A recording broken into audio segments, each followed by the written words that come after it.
Kuya, pwede ba kitang makausap? May problema lang ako eh. Gusto ko lang sana maramdaman na may kuya ako ngayon.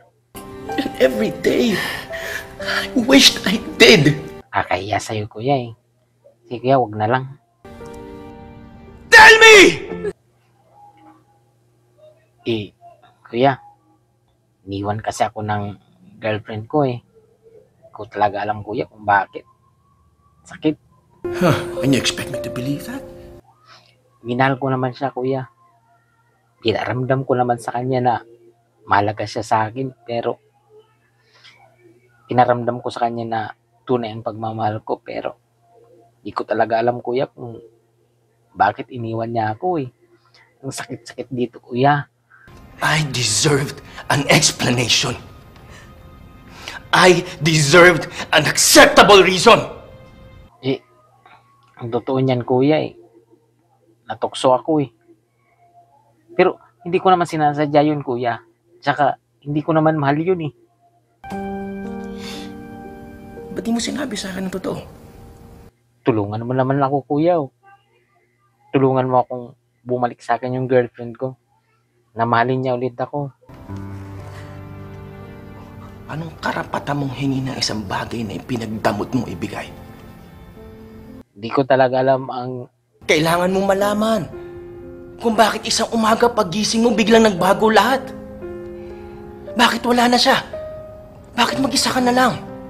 Kuya, pag bumalik siya sa akin, gagawin ko talagang lahat. Paparamdam ko sa kanya kung gaano ko siya kamahal. At tunay ang pagmamahal ko sa kanya dahil Dahil hindi lang oras at pagod mo ang pinuhunan mo, di ba? Pati puso't kaluluwa mo, di ba? oo kuya. At yung nagawa ko sa kanya, ginawa ko lang naman dahil Dahil ginawa mo yun para sa isang taong iniisip mo na may tiwala at paniniwala sa'yo, di ba? Na kung magkakamali ka man, iniisip mo na bibigyan kanya ng pagkakataon na itama yun. yun nga ang pagkakamali ko kuya eh. Dahil hindi ko siya binigyan ng halaga ng panahon. Pero maniwala ka kuya, minahal ko siya. Ang gusto ko lang naman ngayon ay maramdaman niya na Na mahalaga ka sa kanya. Na iisa ang pangarap nyo. Na pareho kayo ng tinatanong na buhay, di ba? yun nga talaga kuya, kasi hindi ko alam kung ano yung gagawin ko ngayon. Kung paano ako magsisimula muli para bumalik siya sa akin.